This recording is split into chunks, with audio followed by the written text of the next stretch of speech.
Hello and welcome to Dateline New Haven on WNHH-FM, New Haven's home for community radio. I'm Paul Bass, inviting you to look behind the headlines on the stories that make our community tick. Boy, I don't know if there's another human being in the universe who makes our community tick more than Rafael Ramos, for a lot of reasons. And he's here in the studio today on Dateline to tell us the new reason, the new way he's going to make New Haven tick. Rafael, welcome back, as always, to WNHH. Thank you, Paul. And Rafael, because he works in the public health department now, we're going to talk about that, is masked, just so listeners know there is not someone else within the area, 6 feet or more. There's social distancing here, everyone vaccinated, but Rafael's being extra careful. Rafael Ramos has been for many years, I guess since the 90s, in the Livable City Initiative, the city's anti-blight organization. He, more than anybody, makes sure that someone's heat is cut off in the dead of winter. If slumlords are keeping people in dangerous conditions, he made sure it got fixed, somebody paid, and somebody got safe. Rafael is also one of our community leaders, civic leaders. He takes kids camping out of Fairhaven, out of Hunter for Progressive Action. He runs Bergamo's theater troupe, community theater, and he does a lot of music. Am I leaving out anything major, Rafael? You got These it. days. And when there's a problem in the community, you step up. But Rafael, some news. Rafael, how many years you been at LCI? Since 1996. All right, and sort of when things were starting to get going by protecting immigrants, housing conditions, I remember we did a lot of stories about that. You're leaving LCI, but you're staying in city government. Yes, I am. What date is that happening? What is your new job? My new job starts October 4th, and I will be the Director of Environmental Health Programs. Is that in the health department? Yes, it's in the health All right, so one of the star departments in New Haven. That job has been vacant for 2 years, hasn't it? I think so, yes. Was that Paul Kowalski had it since 1840? Yeah, Paul Kowalski had it for a long time. Yeah, and what's that job? I'll tell you how I understand and tell me what it really is. The Director of Environmental Health Programs, is that someone who goes around trying to tell the community about problems like lead paint, asbestos, in where they live and where they work that might endanger them or their children, and that you try to get them information about how they, if they own a house, how they can get money to get it fixed, or how they can prevent it in general? Is that the right way to put it? Yeah, that's one phase. Okay, what's the big thing? So the big picture is to protect the health, safety, and welfare of the residents of New Haven or the public in general by enforcing the state public health code, state statutes related to the code, and the local ordinances related to public health. So what kind of restrictions? So we're not talking about, in your old job, it would be the wiring can't be loose, you can't have mold coming through, you can't have ceiling tiles falling down, you can't have porches collapsing. What are the rules you're enforcing now? So now there's food protection program where we have, the health department has sanitarians that go out and they protect the public by regulating restaurants, making sure that they meet the standards. Will they be under you? Yes. Also, the lead program, which is to protect children from the hazards of lead paint or lead paint dust. And so primarily that program, which provides a lot of education, intervention, and enforcement. Also, the beach water quality, public swimming pools. Okay. And we've been seeing that. Every time it rains now, with the climate change, we have a lot more big storms. And with a lot more big storms, we have a lot of, I think, sewage overflowing that doesn't go into the storm sewers. And that we have a lot of poop showing up in the so harbor and in rivers, right? Yeah, so we have to change how we do and what we do along with the climate change. Mostly probably with the redo of some infrastructure, sewers, etc. Now, so are those the three main areas you have? Those are the three main areas. There's also weights and measures. I love weights and measures. Yeah. That's where you make sure they're not lying when they tell you if you got a pound of ham or a half pound of ham. Right. They don't stick a magnet underneath the scale back in the old days. I guess today would be different because it's all electronic. Right, you kind of tinker with it. And then, are you going to be doing a lot of that? No, but I will be supervising the person that does. Now, in all these 4 cases, are you supervising? Yes. So what's that like for Rafael not to be out in the field? Because as a supervisor at LCI, you were out in the field. You were there on the porch. Yeah, well, I'm that type of person. But my new boss has a lot of goals for me, and there's a lot of she has a list already of stuff that that she'll have me do it. But I'm also a field person, and I like to get out with the staff and see what it is that You will be, I have no we're doubt. working with. So how many people are you going to be overseeing in those 4 areas? Approximately 15. Uh-huh. Yeah, And they're all inspectors? Going from 22 to 15. What do you mean? Well, 22 I had before? 22 at LCI. Mm-hmm. I have 15. And just so our at listeners, so Rafael Ramos, you're leaving LCI and code inspection, and then you're going to be going to become the director of environmental health programs. And what that means is you're going to be overseeing sanitarians to check that restaurants aren't poisoning you. Lead paint program, which has been a lot of controversy under Marissa Bond, the health director. You've made a lot of changes, both in what the standards are, how much a lead paint needs to be there before you have to remediate it, as well as I think you have more enforcers, right? And you're working with more, and you got more money coming in, right, for people to get help to fix it. So beach water quality, is it just beach water? You said also swimming beach water, pools? swimming pools, public pools. And public pools, and then weights and measures. Weights and measures. So- It's also that we don't have many, but septic systems and water quality type things. So you excited about this? I'm why are you very doing this? excited. I am very excited about this. What excites you about it? Well, as you know, I did. I came into the whole public health thing through as a lead inspector many years ago in 1992, 93. No, I didn't know about that. Where were you working then? I did in Bridgeport, the public health department in Bridgeport. So you're going back to your root. Yeah, going back to the root. So I think That was your entree into public service and government? yes. And then you came to New Haven in 96, Then I came to New Haven in 96 as a housing code inspector. housing code. And then, so you're going back to your roots, but what are you excited about exactly? You're making a change. You did something for a long time, and I respect that a lot, by the way. Yeah. That you were able, it's hard for all of us to continue to find the energy and the inspiration to tackle the same job you've done for 25 years. You did that 25 years, Rafael. Yeah. You know, 25 years. 1 in the morning call, someone's freezing, they're huddled with their kids, the heat's out. What is exciting you about this change? Well, I love challenges. Mm-hmm. As you know, if I take 60 kids camping, you know I love challenges. So, but I love challenges, and I am very passionate about the whole lead paint and lead paint poisoning prevention. Something that is totally preventable through education and enforcement, but more so the education piece. Do you think that's more important than the enforcement?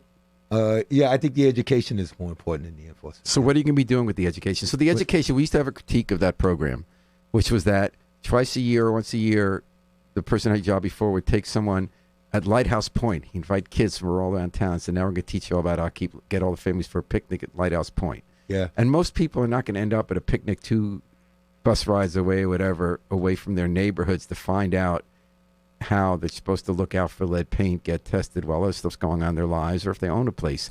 Are you doing something different from that, or is it the Lighthouse Picnic again? Well, no, I'm taking my lead and my directions from Director Bond. Marissa Bond, who's the health director.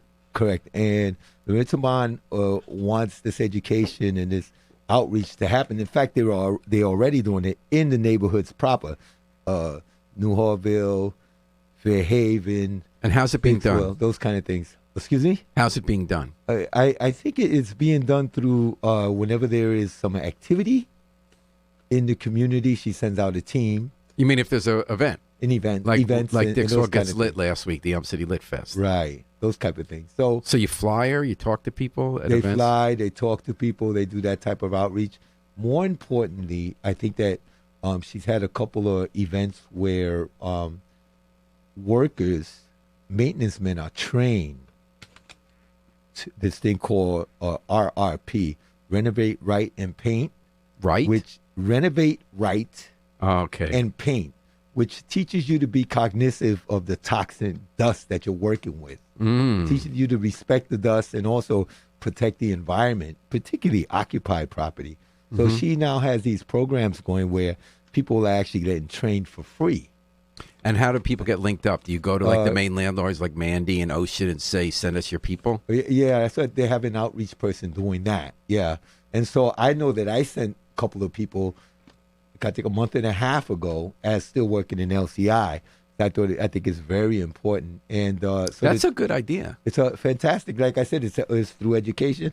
I'm a true believer in voluntary compliance. Now I know that's an oxymoron, but what I mean by that is that if we can, Gun to your head isn't voluntary compliance. so what I mean by that is if we can get people to comply with these ordinances, codes, and regulations through education by educating and telling them why we need them to do these kind of things, and they do it voluntarily, it goes along goes a lot further. And also, we don't have enough money to enforce it everywhere all the time. Oh, that's correct. So it's best if you could do that. What about enforcement? Are you going to crack the whip if they don't? Well, enforcement is a process, and we're going to make sure it's followed. Right? So it's a process from a notification from a conversation to a notification to a deadline. But how many lead paint inspectors do we have now? I think there were approximately 5. And how many were there before? I don't know. I think maybe 3. No, 2. And also, it's partly numbers and partly how they do their job. Correct. And is it mostly people calling you with complaints, or do you go out and check it out on your own? Well, and there's I think the process is you get notifications from clinics, doctors, physicians, or the state, and then sometimes there are folks who are inquiring, what do I do about it? And why do we care about this? Why do we care about lead paint, about restaurants being clean, about being told the truth when you're buying a pound of ham? Why does this matter? Why does the average person, how are their lives affected? Overall, it impacts the quality of life as a whole, right? I mean, if you're getting robbed at the scale, then you buy less food to eat, right? You know, right? It's gas too, right? Right. If a child gets lead poisoning, it's, hundreds of thousands of dollars, and that child will never catch up to his life, right? I mean, not all cases, but, in many cases it's damaging. It affects your learning ability. It affects behavior, all those kind of things. So it's very important. Overall, all these things affect the quality. People go out to eat. They get sick, right? There's ways where we can prevent that through education and regulations. All right, we're talking to Rafael Ramos, one of the great community heroes in New Haven, both in his day jobs working for the city of New Haven and as a civic leader here on Dateline New Haven, WNHH-FM. And Rafael's moving on to a new challenge at the city. After 25 years with New Haven, he didn't take the golden handshake. He didn't retire. He could have gotten his full pension, right? 25 years? Somewhat, yeah. Why didn't you take the pension? Why did you do this? Well, I'm not ready to retire.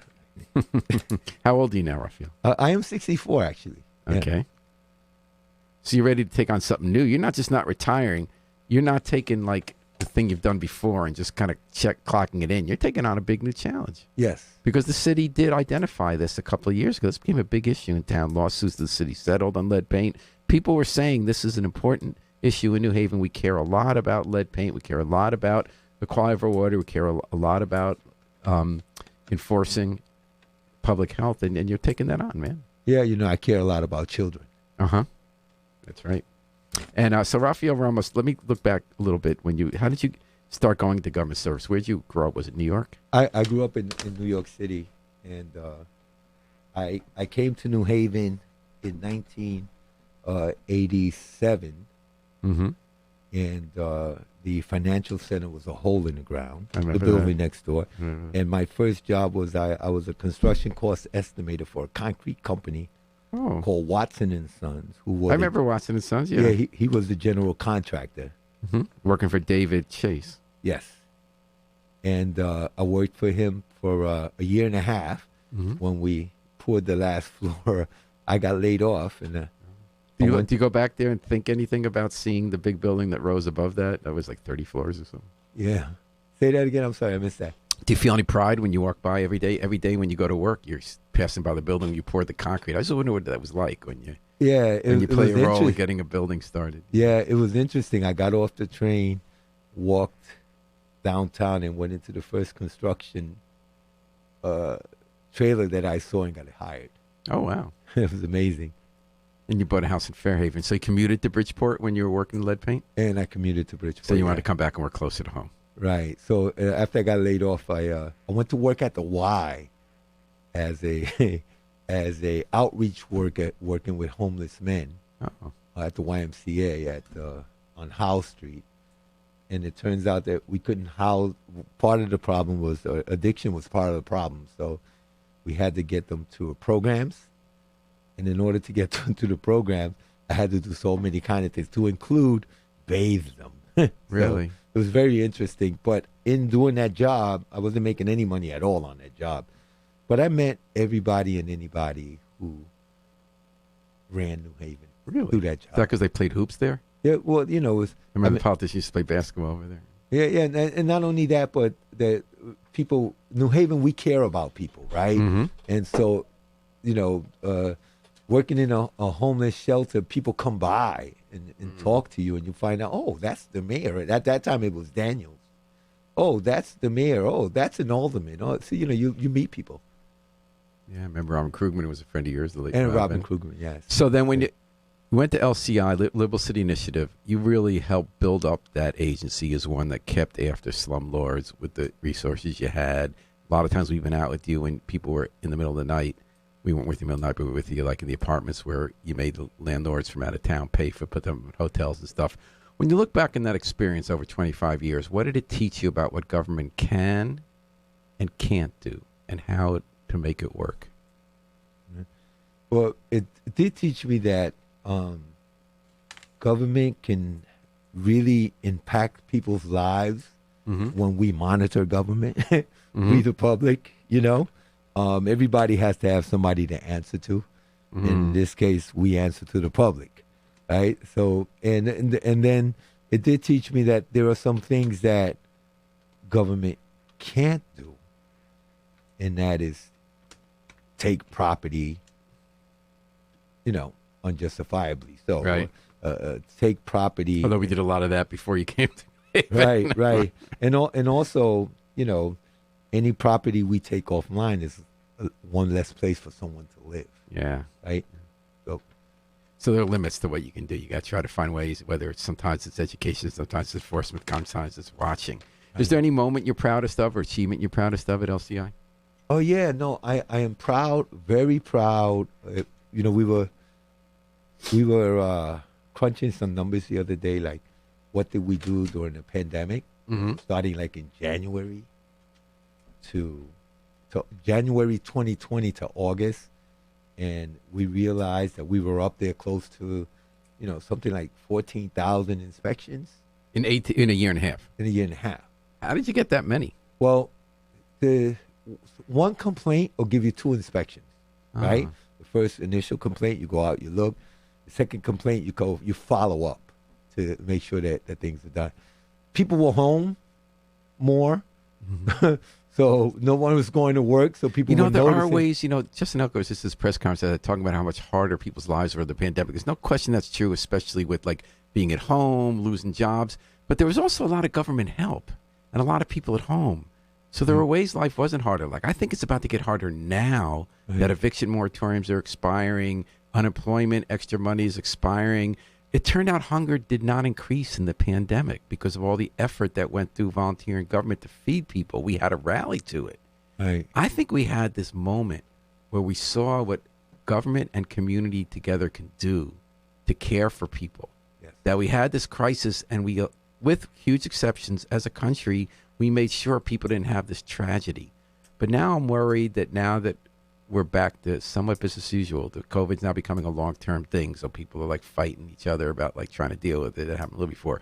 But all that money's running out now. They're not going to give us that kind of money. They're not going to protect us. I'm worried that now people like you are going to have 5 times as much to do. Yeah. Well,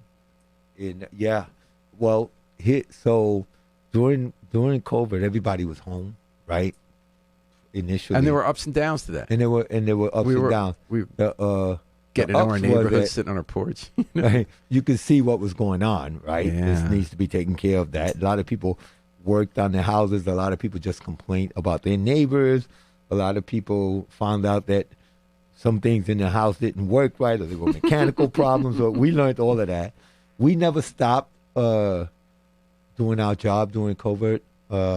No, you didn't. We reduced a little bit the residential license program, which is a proactive program, but then 3 months later we came right back. Babs Rosali writes in, I'm such a Rafael Ramos fan, a true Renaissance man. Thanks, Babs, for listening. Babs is on the mend. Babs had a hip replacement. We're hoping second one. Hi, Babs. And I think it went well, and we're all praying for her. We love her and can't wait till she gets back to the radio. So so you're really proud about all the work you did in COVID. What about an incident, looking back 25 years? You don't have to pick the one, but tell me about something that happened one day or one night when you said, this is why I do this, and this is how I can make a difference. Like I'm thinking there were times like with immigrants when you found over people, Larry Etelu, this guy from Nigeria who was cramming them in 32 a place. When you had people with the heat going out when they thought you wouldn't be able to get them to put them up in hotels. Mr. Flanagan. Yep. So one thing is I think prior, just when LCI started the old housing code, we really didn't do a lot at night. Mm-hmm. Right? Like other towns, and everyone can verify, you call other towns at night about a heating complaint, and they're going to tell you they'll call you back in the morning. Mm-hmm. Right? Not in New Haven. In New Haven, I'm very proud to have taken the lead with this. We have, and I'll coin the term I got from Henry Fernandez, we have zero tolerance for no heat. Zero, because I remember that, people do desperate things when they don't have heat. And I remember one night going to a property, a big building on Legion Avenue, and the owner flat out told me that he was not going to repair the furnace. When was this? Wow, this is like 1996, 97. So was he living there, or was he from out of town? No, he was absentee, multi-family brick building. And most of the folks that he had living in the buildings were all immigrant workers who didn't know that there's a law and didn't know that we would protect them if they complained, so they didn't complain. By the time I got there, pipes were already frozen, and he was still refusing. So what'd you do? Had him arrested. That night? That night. How'd you get him arrested that night? I called police, and we had him meet us at the property, and they handcuffed him right there. Wow. So and what happened that night? How'd you get the heat? We didn't. We relocated. But then you charged them for putting. Where'd you relocate them to? Right, to hotels. And what did it feel like when you're there standing up for an immigrant who's scared to report things? You see their kids could be freezing and get really sick. What did it like to have the power to get that landlord to pay? Well, it's not really about the power, but it's about you help these folks. Like when you get them to the hotel and you go visit them at the hotel and you're taking their survey, and you're finding out who they really. It feels good to see people relieved. There's nothing worse than being cold. I know. In an apartment. I mean, I remember nights where I went out with other people and we put a plastic on people's windows because they were so bad, just trying to keep them warm. Those who did not want to leave their apartments. So we do whatever we have to do to make sure people stay safe.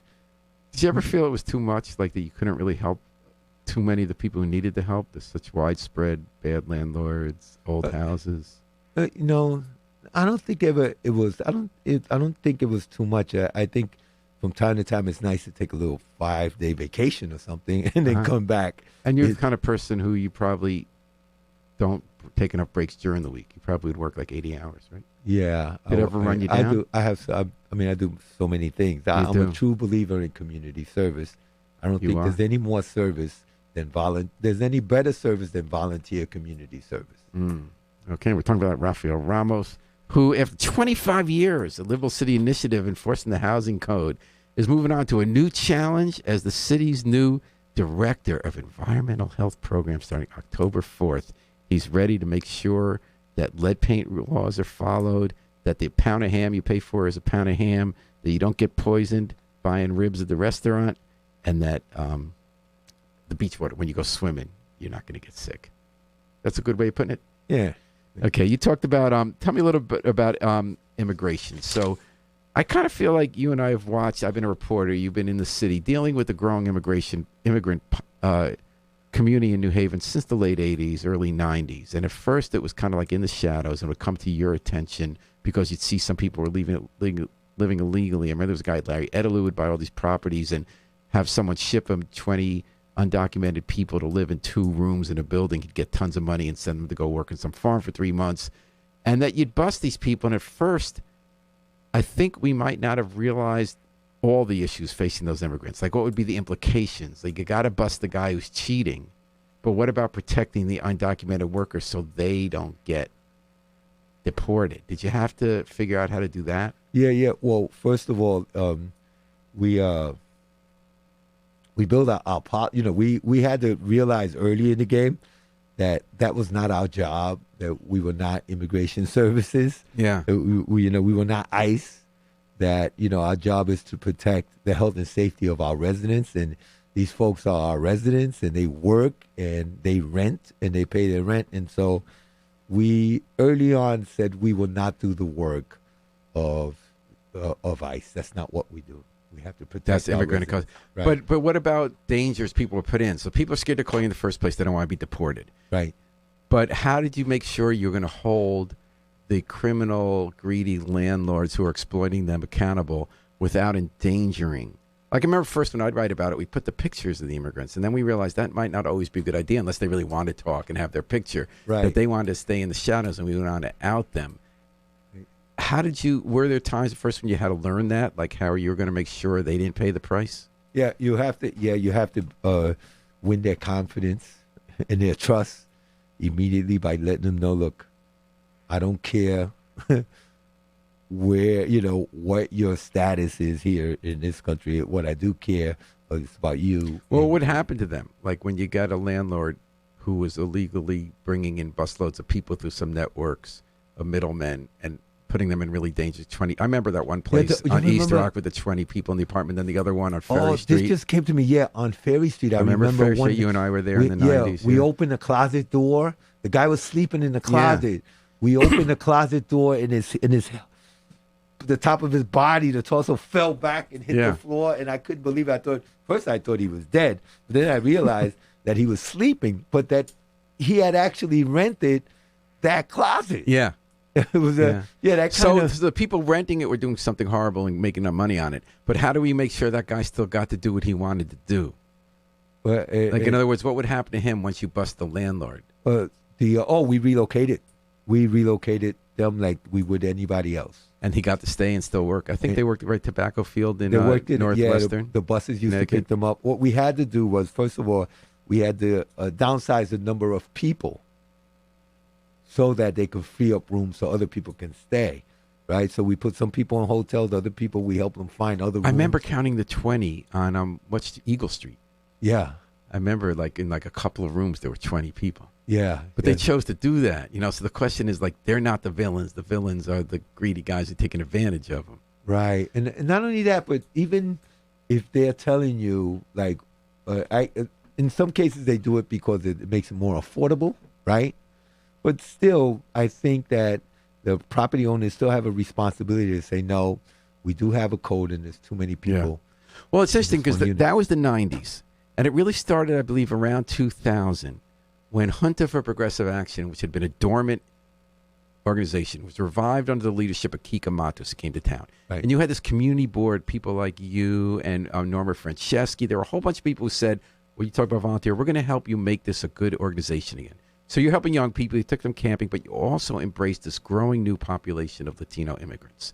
And you, I think, created the way so that when the inspector goes in, that's not the beginning and end of the story, but there's a whole network of people who are advocating for and helping immigrants so they can become part of our community, whether it's getting driver's license, where they feel comfortable going to the police when they get ripped off with their money. So the people can the immigrant IDs, right? So it's kind of interesting how you both worked on that from a government position and a volunteer position. Correct. Now, you grew up Puerto Rican. Did you speak Spanish? Yes. Did you have any kind of connection to the immigrants who are coming in from Latin America because of that, or is that just a completely different world? People, because Puerto Rico's part of America. You grew up here. Well, I grew up in New York City, where everybody comes to New York City. I don't care what part of the world you're coming from, right? So, and then of course, I'm also conscious that when Puerto Ricans first came here in the by the droves in the 30s and 40s, nobody put out the welcome mat for them either, right? Okay, that's a good point. So But wasn't there some, not you, but weren't there some people, the Puerto Rican community that was dominant in New Haven, Latino community, didn't they have some kind of hesitation at first, some people, like especially leaders, about the immigrant community because they saw them as a different group of people, or no? There was a little bit of that with the old Vanguard, a little, but not much. Because I mean, what we had a lot in common with our new immigrants was we all spoke the same language. Yeah, and Hunter was such a great beginning place of that, and then it spread out with activist groups that were spawned from that. Right. I remember Nora Franceschi had the grocery deli on Main Street in Fairhaven. And wasn't that sort of like an unofficial place also? That was, yeah. It wasn't the social service organization, Hunter community organization. It was sort of like an unofficial way she'd help you find people and get help. That was the Fairhaven mayor's office. Yeah. That's what that was. Yeah. But like I think that's what makes New Haven such a great place, that we care about people. I agree. And, and we don't do it for this reason. But I believe, and we can't prove it definitively, that it helped our economy. When Danbury said, all you Ecuadorians leave, and we said, come here, and they had the consulate. When the FBI and ICE tried to intimidate us into turning in people, we said, no, we're going to protect people. Don't you think Fairhaven, as a result, where so many immigrants moved, that the commercial area improved so much, and that so many of the immigrants who put effort into building their houses, or just they're here because they want to be here, they're working hard, they're often not getting much, if any, public assistance, that I thought that kind of turned around our economy. I think, well, that's not why you do it. You do it because it's the right thing. Right. But Grand Avenue is the most vibrant avenue. And it wasn't like that when you started. Yeah. When you came in 96, it was beat. Right, it was beat down. Yeah, a lot of vacancies. You can go and get a healthy juice. Yeah. There's a juice, I forgot the name of the building and the name of the business. And isn't it right on the same block as what used to be Christopher Columbus Academy? Because I noticed two of those places yesterday. Yep. One block over, but you can get a fresh juice with fresh vegetables and fruits. Vegetables, and it's just amazing. Like an apple juice or a green juice. I get this thing called a Monster. What's a Monster? I think it has kale, apples, little ginger. It's amazing.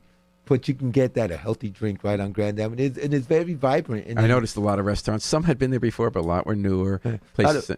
Family-owned businesses. Yeah. With kids working behind the counter and stuff. I think it's exciting. How's the Hill doing? It seems like it's struggling a little more, and that's the second biggest area where there's immigration. Yeah. Why is that? Well, the Hill doesn't really have a strong identity.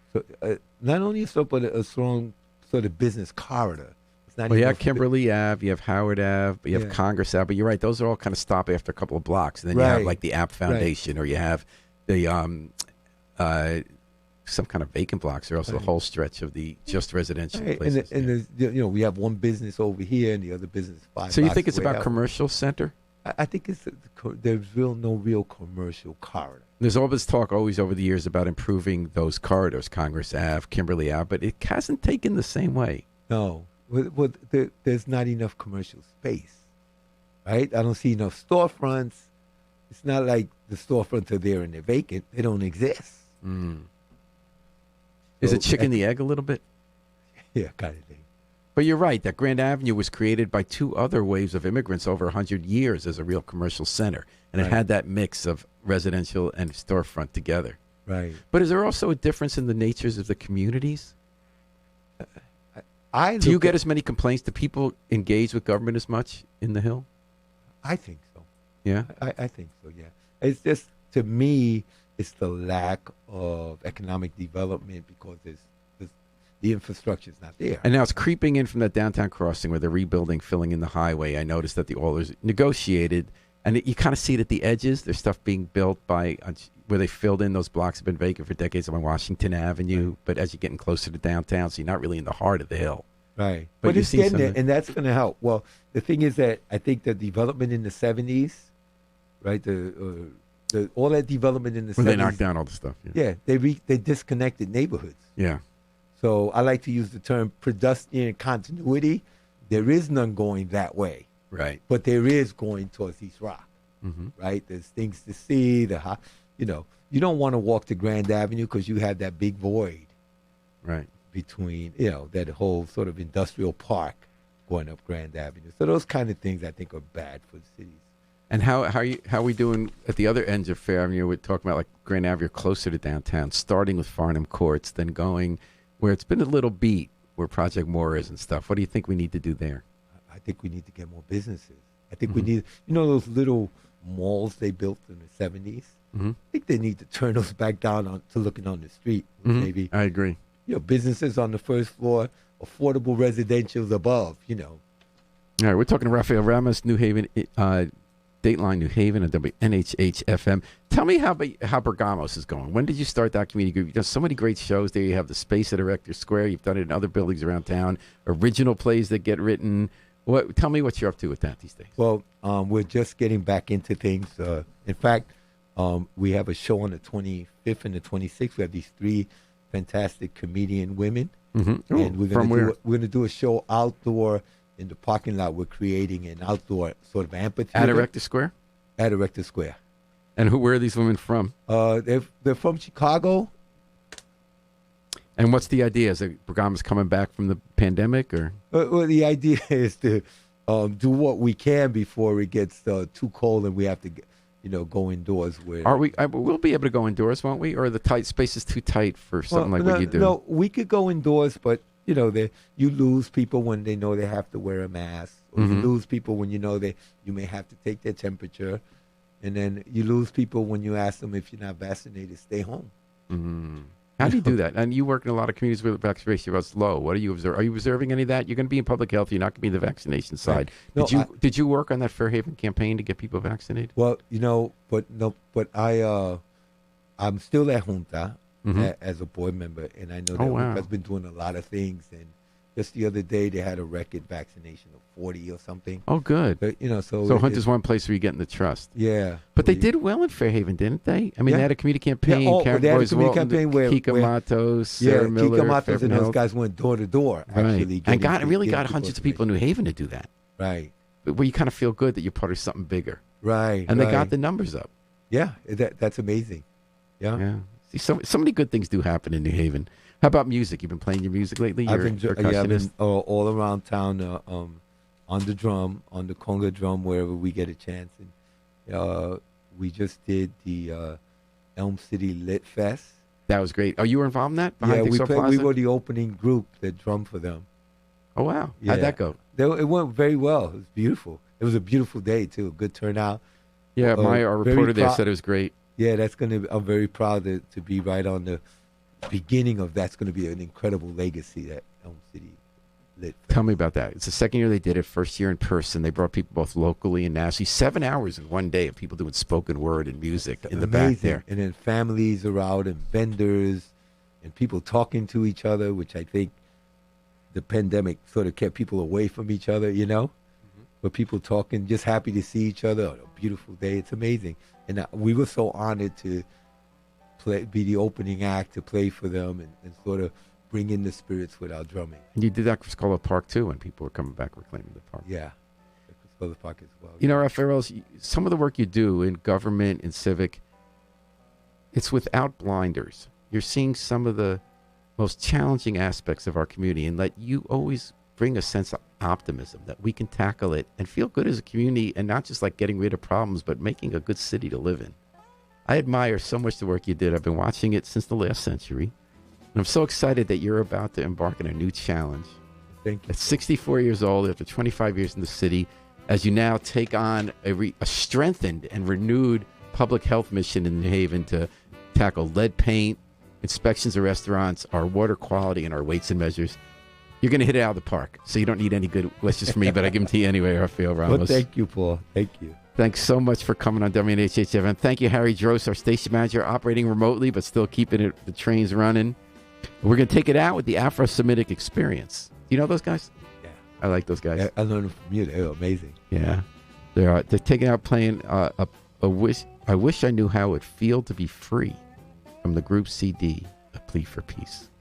This is Paul Bass inviting you to fly free with us all day and all night at WNHH, New Haven's home for community radio.